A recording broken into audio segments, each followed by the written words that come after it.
poursuivre toujours la perspective de la campagne d'évangélisation, poursuivre une étude que nous avons intitulée « L'enfer » ou plutôt « Suis-je le gardien de mon frère ?» Et nous avons posé la question « Pourquoi évangéliser ?» Est-ce pour augmenter le nombre de membres dans nos églises? Est-ce pour augmenter l'impact, le témoignage de notre Église? Est-ce pour changer le monde? Il y a du vrai là-dedans, mais il faut nous souvenir que l'évangélisation est une question de vie et de mort. Et c'est pourquoi je vous ai proposé une série de méditations, d'études bibliques, qui doit nous sensibiliser à ces questions. Dimanche dernier, en partant du récit du mauvais riche et du pauvre Lazare, nous avons découvert qu'il y a un trop tard. Un trop tard pour prendre une décision. La mort met fin au temps que Dieu accorde à chaque homme pour se décider pour ou contre Christ. De ce fait, nous pouvons dire que la mort marque un terme au temps de la grâce. Lorsqu'un homme meurt, le choix est fait. Tout de suite après intervient le tri.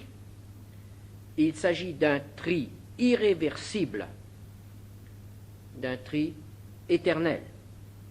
D'un côté, ceux qui vont auprès du Seigneur, et de l'autre, ceux qui vont dans ce que nous avons appelé la dernière fois le séjour des morts.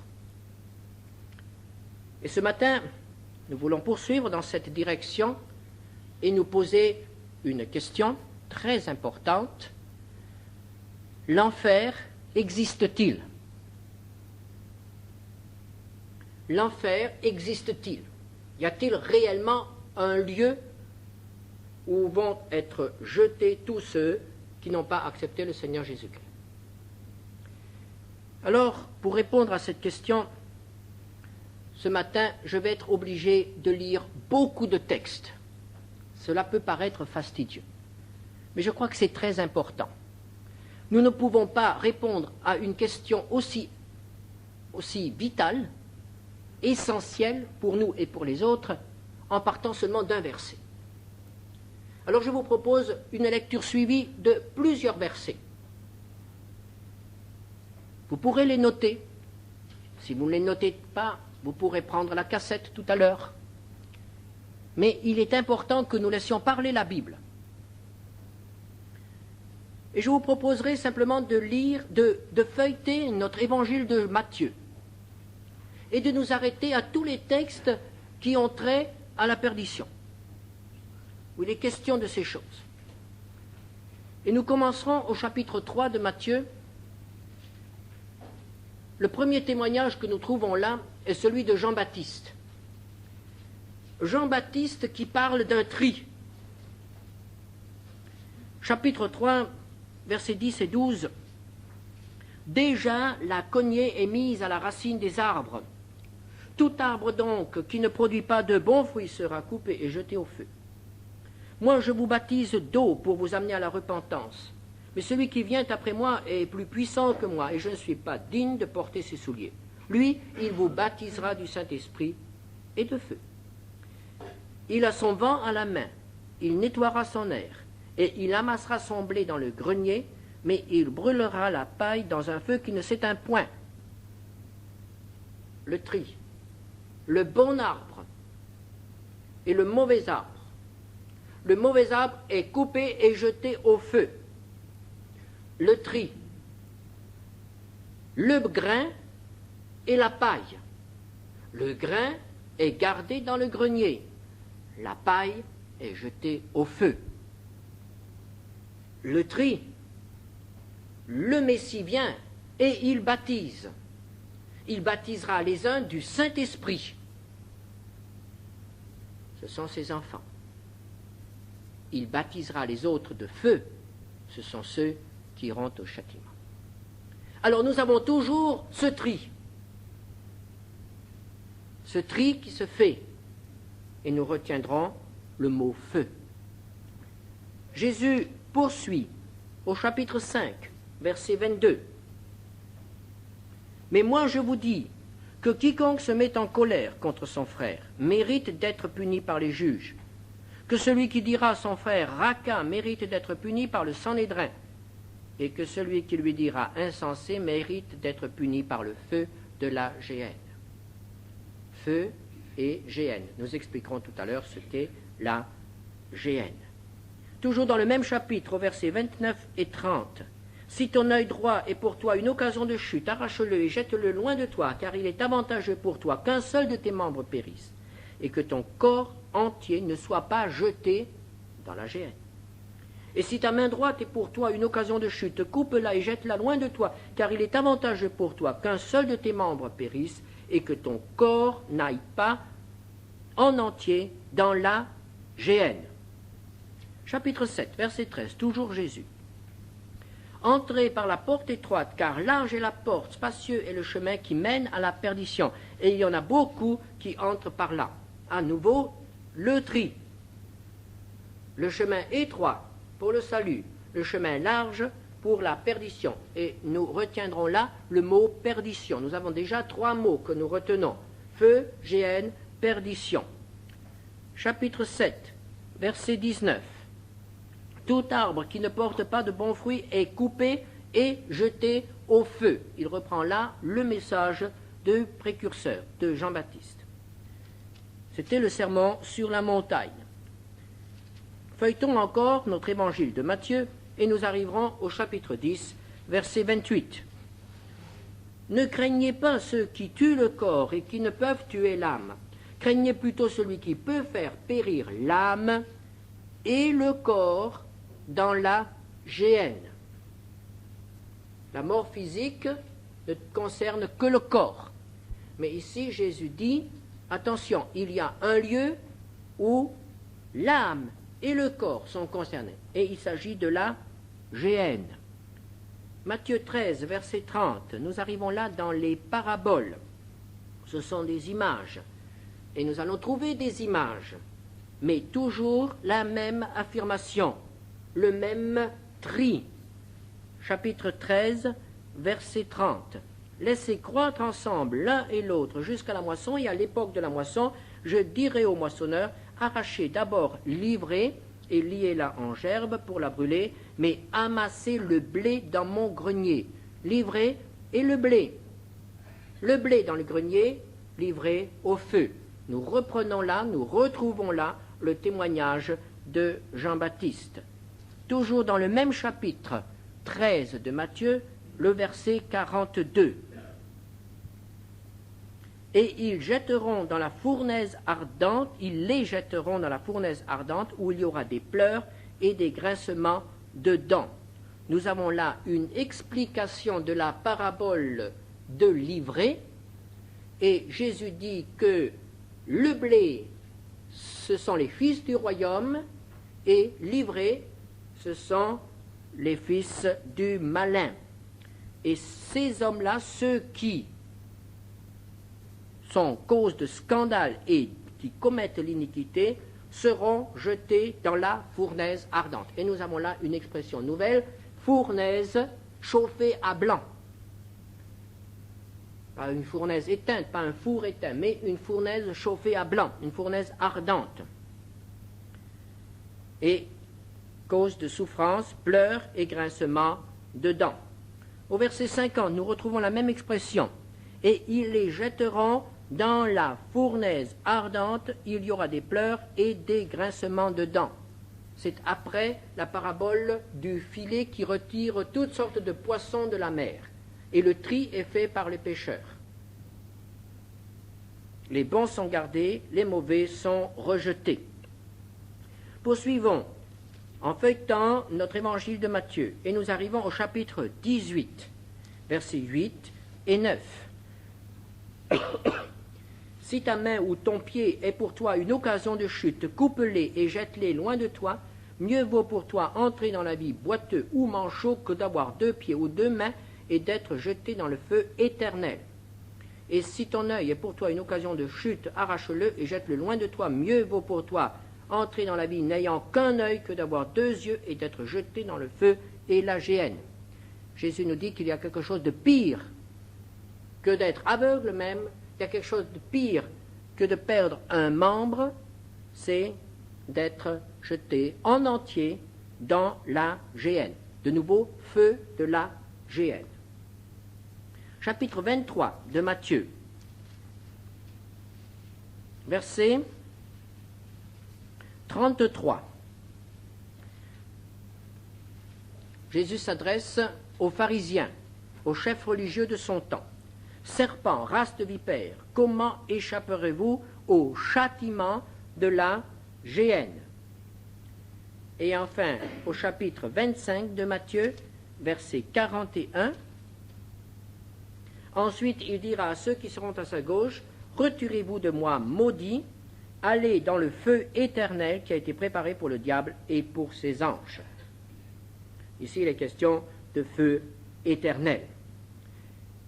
Et lorsque vous lirez tous ces textes, vous vous apercevrez qu'ils peuvent prendre leur place, trouvent leur place aussi bien dans des paraboles que dans des discours, dans des exhortations à ses disciples comme dans des répliques à ses adversaires.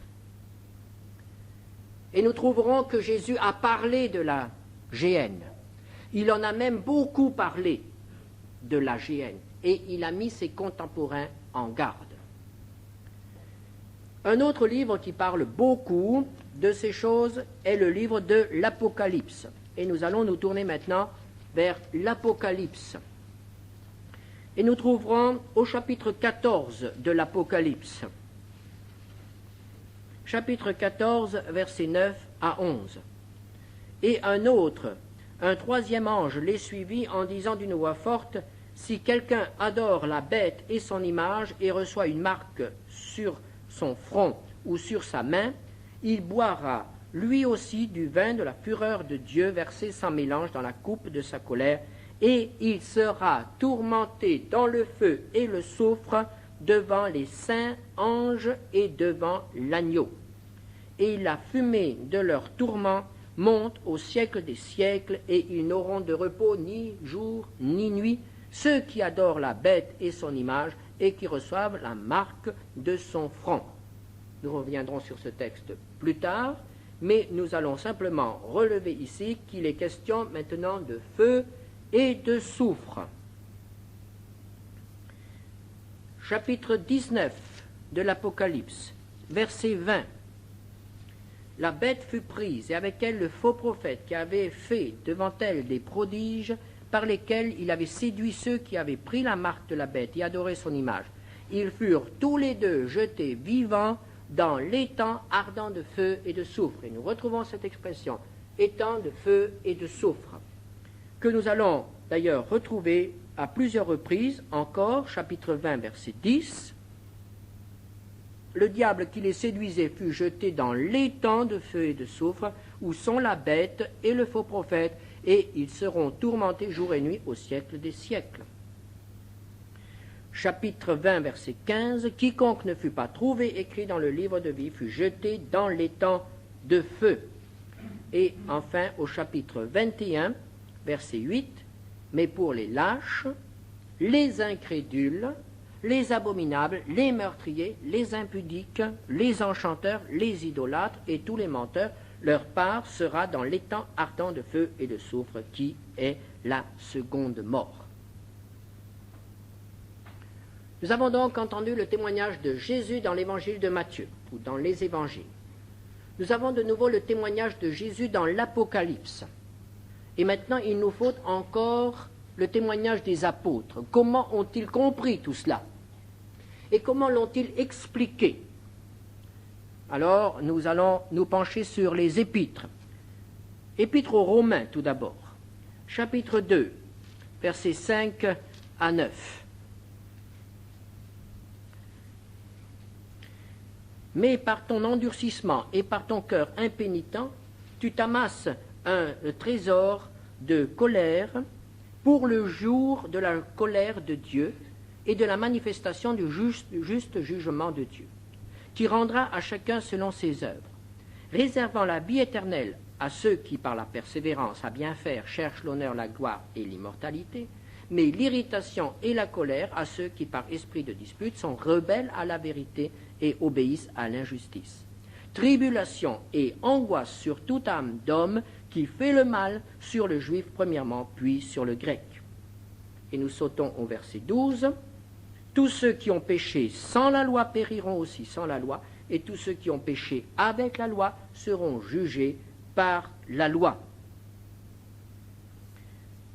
Nous passons à la première épître aux Thessaloniciens. La deuxième épître aux Thessaloniciens, chapitre 1er, verset 9. Ils auront pour châtiment une ruine éternelle, loin de la face du Seigneur et de la gloire de sa force. C'était le témoignage de Paul. Écoutons le témoignage de Pierre. Deuxième épître de Pierre, au chapitre 3, verset 7. Tandis que par la même parole, les cieux et la terre d'à présent sont gardés et réservés pour le feu, pour le jour du jugement et de la ruine des hommes impies. Et nous terminerons par le témoignage de Jude, verset 23, à la fin, au début plutôt, « Sauvez-en d'autres en les arrachant du feu ». Nous pouvons donc dire que le Nouveau Testament rend témoignage de l'existence d'un lieu de feu, d'un lieu de châtiment, un lieu de souffrance. Mais que dit l'Ancien Testament? Eh bien, l'Ancien Testament en parle très, très peu. On est étonné, en feuilletant l'Ancien Testament, de ne pas trouver ce lieu. Il n'y a qu'une seule allusion à la fin du prophète Ésaïe, au chapitre 66, verset 24. C'est le dernier verset du prophète Ésaïe. Et nous lisons, « Et quand on sortira, on verra les cadavres des hommes qui se sont rebellés contre moi, car leur ver ne mourra point, et leur feu ne s'éteindra point. Et ils seront pour toute chair un objet d'horreur. » On peut dire que ce lieu de châtiment n'a pas encore été révélé aux témoins de l'Ancien Testament. Dans l'Ancienne Alliance, le châtiment, c'était un châtiment physique, un châtiment immédiat, ou tout simplement la mort qui frappait. Mais dans l'Ancienne Alliance, on a très peu de révélations concernant la vie après, dans l'au-delà.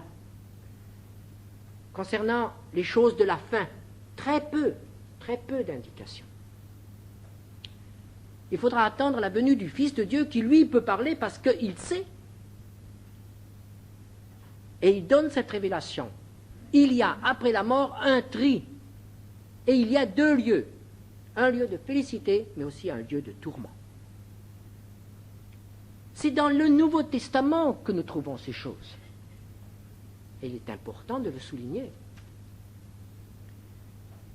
Alors essayons de comprendre la signification des termes employés. L'enfer existe-t-il? Je pense que vous l'avez réalisé en écoutant tous les textes que j'ai lus tout à l'heure, que le mot enfer n'a jamais été mentionné. Si nous voulons être tout à fait bibliques, nous disons non, l'enfer n'existe pas. La Bible ne parle pas de l'enfer, ou tout au moins n'emploie pas le mot enfer. Nous ne le trouvons pas dans la Bible. Qu'est-ce que l'enfer? L'enfer désignait pour les anciens, dans l'Antiquité, les régions inférieures. On peut même parler des dieux, des divinités des régions inférieures. Ces choses-là n'existent pas. C'est le langage populaire qui a appliqué le mot enfer à un lieu que nous sommes en train de découvrir ensemble dans le Nouveau Testament. Le mot enfer est donc impropre. Il n'est pas biblique. Mais il faut dire qu'il est commode. Quand on parle de l'enfer, tout le monde comprend. Le mot le plus fréquent que nous avons trouvé dans le Nouveau Testament, et même chez Ésaïe, c'est le mot feu, associé souvent au mot géhenne.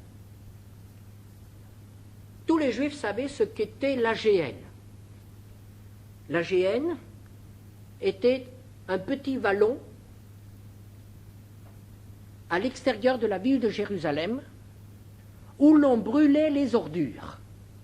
C'est la décharge publique. C'était la vallée de Hinnom. Vous trouverez ça sur votre carte de la ville de Jérusalem.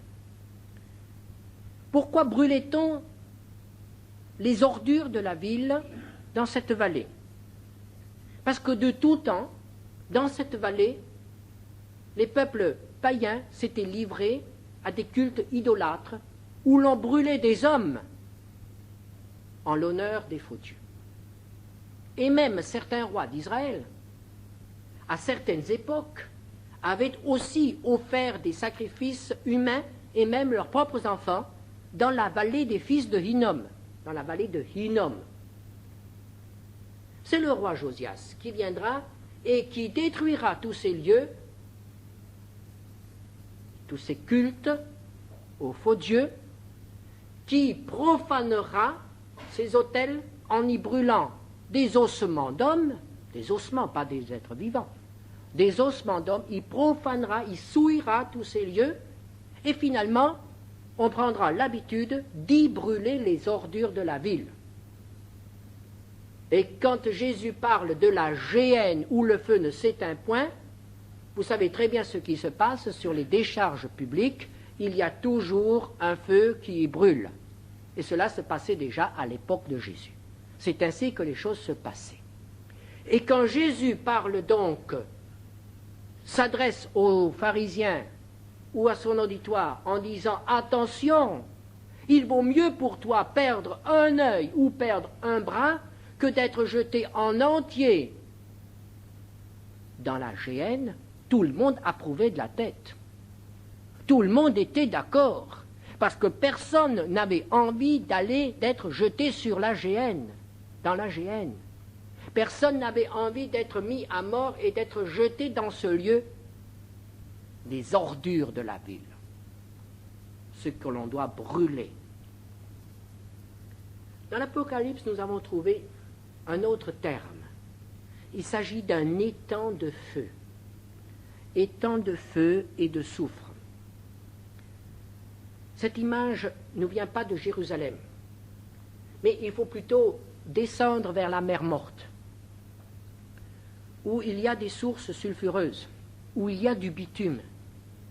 Et la Bible rend témoignage qu'à certaines époques, il y avait là des feux qui étaient entretenus, qui s'entretenaient tout seuls. C'était des feux de bitume, des feux de soufre. Et vous savez que le soufre se consomme lentement, très lentement. Et on éteint difficilement un feu de soufre. Donc voilà ces deux images qui sont employées. La décharge publique, où l'on brûle les ordures, et ce phénomène naturel, au bord de la mer Morte, ces feux qui sont entretenus par le bitume, par le soufre, qui sont là. D'autres termes ont été employés. Le mot perdition et le mot ruine. Et enfin, le mot seconde mort. Tous ces termes, pris isolément, font penser à la destruction complète. Le feu brûle et ne laisse que des cendres. Quand il est question de ruine, eh bien, on voit très bien ce que cela signifie. Une maison en ruine, c'est une maison qui est inutilisable. La perdition, un navire en perdition est un navire qui va couler et qui va disparaître. La mort, eh bien, pour les humains, c'est la fin de tout. Donc tous ces termes pris isolément font penser à un châtiment qui implique la destruction, la fin, quelque chose qui détruit, il n'y a plus rien après. Et pourtant, en reprenant ces textes, nous trouvons par exemple dans Marc 9, verset 48, la géhenne où leur ver ne meurt point et où le feu ne s'éteint point. Quand nous nous penchons sur les textes de l'Apocalypse, les temps de feu et de soufre, nous voyons par exemple que la bête, l'Antichrist, et le faux prophète sont jetés dans cet état. Le diable les rejoint 1000 ans plus tard. Mais ils sont toujours encore là. Dans l'Apocalypse, nous ne lisons pas où ont été jetés et détruits la bête et le faux prophète. Non, ils sont encore là.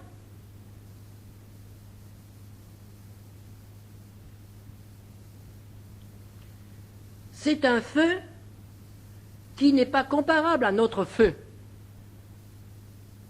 C'est un feu qui ne consume pas. Comme le buisson ardent que Moïse a bu dans le désert n'était pas consumé, c'était le symbole de la présence de Dieu, présence éternelle de Dieu. De même, dans la géhenne brûle un feu qui ne consume pas, ronge des vers qui ne détruisent pas. Alors comment comprendre cela? Il faut comprendre cela en pensant aux tourments, à la souffrance qui sont infligés, et non pas à la manière dont les hommes sont détruits. Les hommes dans ce lieu subiront un tourment qui ressemble à la brûlure du feu. Mais ce tourment ne les détruira pas, ce feu ne les consumera pas.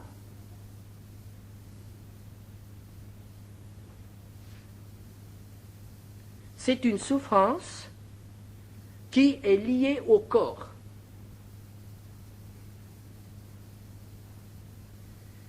Par exemple, lorsque nous nous faisons très mal, lorsque nous avons un abcès ou un ulcère à un membre, il nous fait très mal.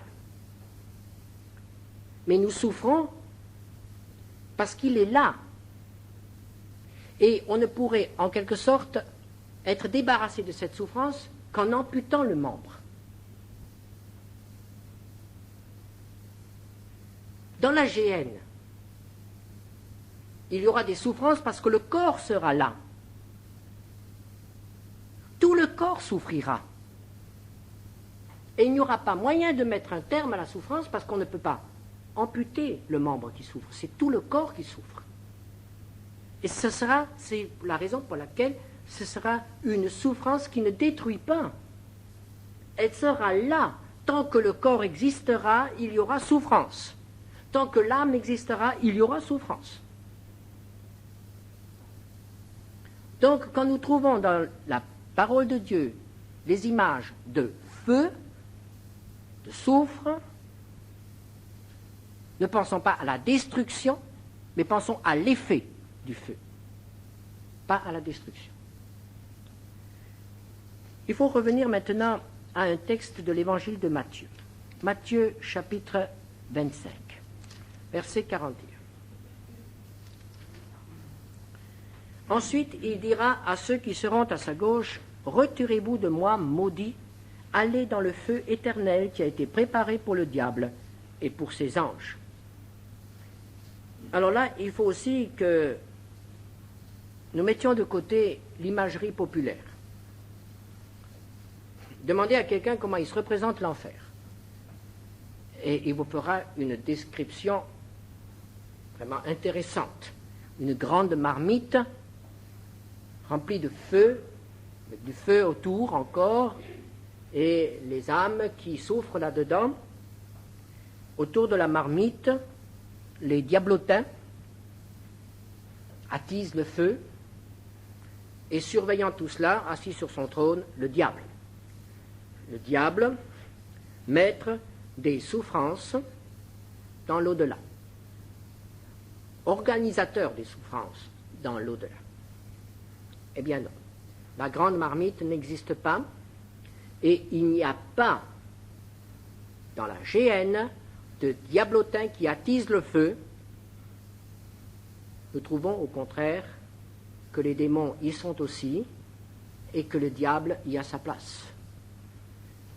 Et nous trouvons même que s'il existe une géhenne, c'est pour le diable. Reprenons ce texte. Allez dans le feu éternel qui a été préparé pour le diable et pour ses anges. La géhenne n'a pas été préparée pour les hommes, la géhenne a été préparée pour le rebelle, pour Satan et pour ses anges. Il y sera précipité et il y retrouvera, il y rejoindra celui qui aura été son porte-parole sur la terre, l'Antichrist et le faux prophète. La géhenne, c'est pour le diable, c'est pas pour les hommes.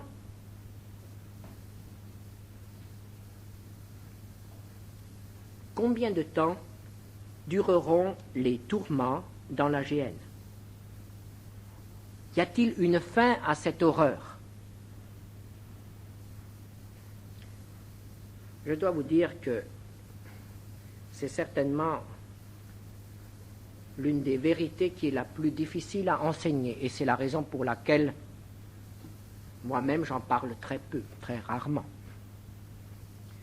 Vous ne trouverez pas dans notre cassettothèque beaucoup de cassettes qui parlent de ce thème. C'est un thème difficile. On en parle très peu aujourd'hui dans les églises. Et pourtant, comme j'aimerais pouvoir vous dire, oui, il y a une fin. Après avoir souffert pendant quelques années ou quelques siècles, il y aura une fin. Une rédemption pour les uns ou la destruction, l'anéantissement, la perte de conscience pour les autres. Oh, comme j'aimerais pouvoir vous le dire. Mais rien ne m'autorise dans la parole de Dieu à vous dire cela. Si je vous le disais, j'irais plus loin que ce qu'il est permis d'enseigner. Je n'ai pas le droit. Je dois vous transmettre le message tel qu'il est écrit dans la parole de Dieu. Et la parole de Dieu emploie des termes qui ne me permettent pas de dire que ces tourments trouveront une fin. Par exemple, je sais que certaines sectes nous disent qu'il y aura une fin, que les tourments ne sont pas éternels, et ils prennent des versets de la Bible. Par exemple, le verset de Apocalypse 20, verset 10, où nous trouvons qu'ils seront tourmentés au siècle des siècles, jour et nuit. Et ils nous font remarquer que le mot jour, nuit, le mot siècle, tout cela fait partie du temps. Et ils nous disent, mais Dieu est en dehors du temps. Donc les souffrances dureront tant qu'il y aura des jours et des nuits. Mais il viendra un moment, l'Apocalypse nous parle d'un moment où il n'y aura plus de nuit. Donc ce jour-là, à ce moment-là, il n'y aura plus, non plus de tourments. Ce sera terminé. Le temps se sera écoulé, sera clos. Évidemment, c'est un argument que je saisirai aussitôt comme une bouée et je dirais, c'est merveilleux. Les souffrances ne dureront que tant que le temps existera. Seulement, j'ai trouvé au début de l'Apocalypse, par exemple, chapitre 4, verset 9, quand les êtres vivants rendent gloire et honneur et action de grâce à celui qui est assis sur le trône, à celui qui vit au siècle des siècles. Cette expression, exactement la même, est attribuée à Dieu. De même le mot éternel, le feu éternel et le Dieu éternel. Alors, si l'expression au siècle des siècles marque une durée bien définie, alors je dois dire, dans ce cas, Dieu a aussi une durée bien définie. Alors ce matin, je ne peux pas vous dire autre chose que les tourments de la géhenne dureront aussi longtemps que Dieu vivra. Et vous allez en tirer une conclusion. Les termes sont les mêmes, au siècle des siècles, jour et nuit éternels. Tous les mots qui nous parlent de l'éternité de Dieu sont aussi employés pour nous parler de l'éternité des tourments.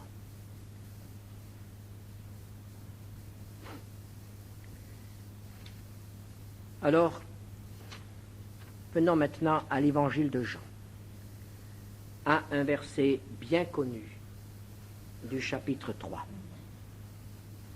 Et nous allons écouter ce verset que nous connaissons par cœur. Nous allons l'écouter avec des oreilles qui sont maintenant ouvertes pour un mot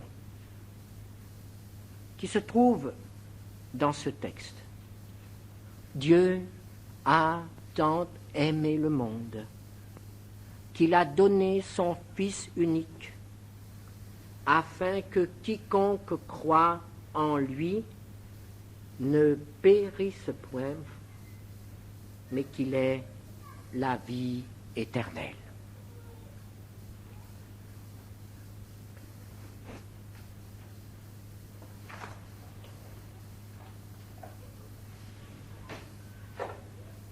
Nous avons des petits visiteurs.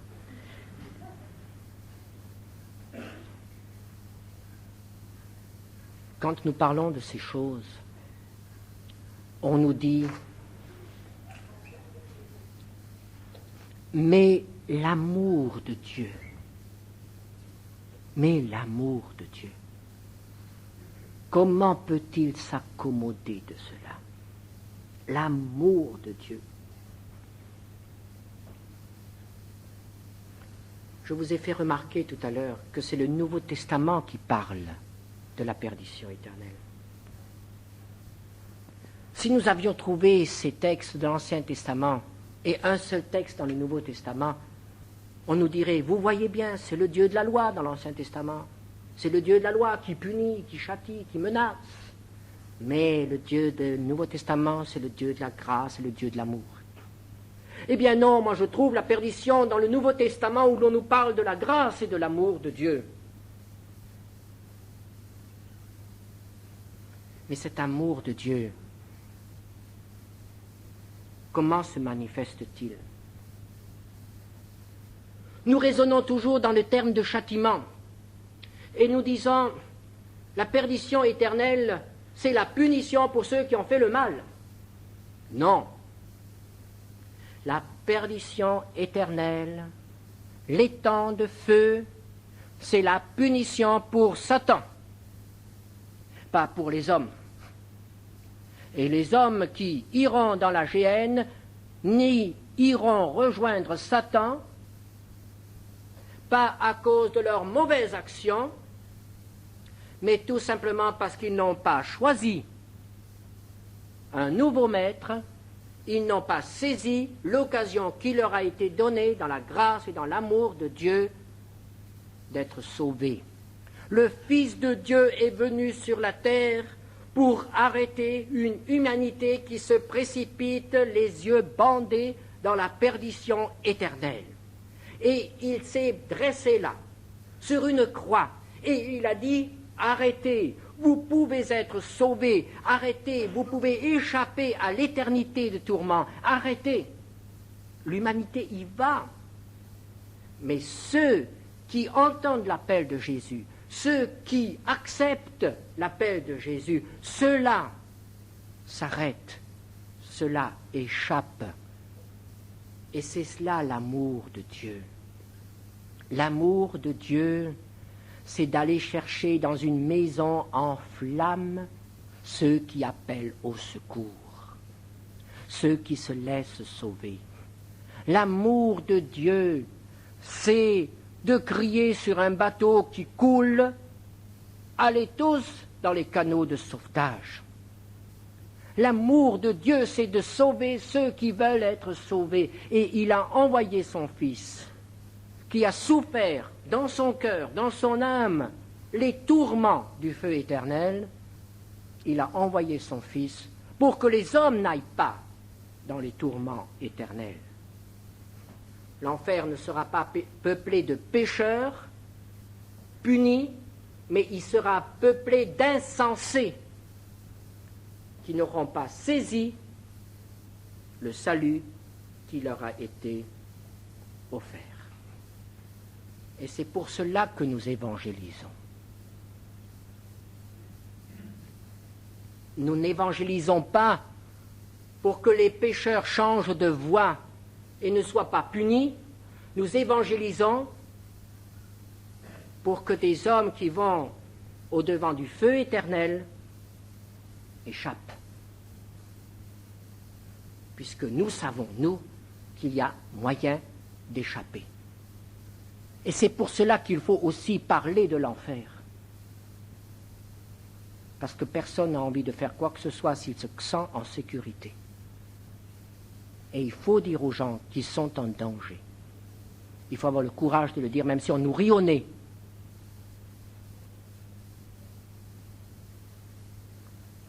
Nous prendrons un dernier texte dans le livre des Proverbes.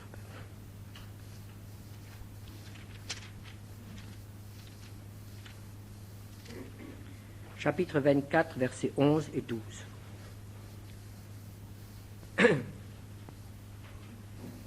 Et en pensant à cette humanité qui, dans son ignorance, va au-devant de tourments éternels, dans son insouciance, la parole de Dieu nous dit ce matin, délivre ceux qu'on traîne à la mort, ceux qu'on va égorger, sauve-les. Si tu dis, ah, nous ne savions pas, celui qui pèse les cœurs ne le voit-il pas? Celui qui veille sur ton âme ne le connaît-il pas? Et ne rendra-t-il pas à chacun selon ses œuvres? Nous savons que la géhenne existe. Et nous savons comment y échapper. Combien grande est notre responsabilité si nous nous taisons. Est-il nécessaire d'évangéliser? C'est à vous de répondre. Prions ensemble.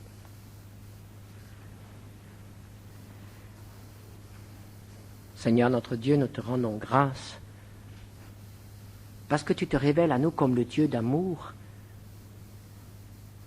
qui essaye d'arrêter un monde en folie,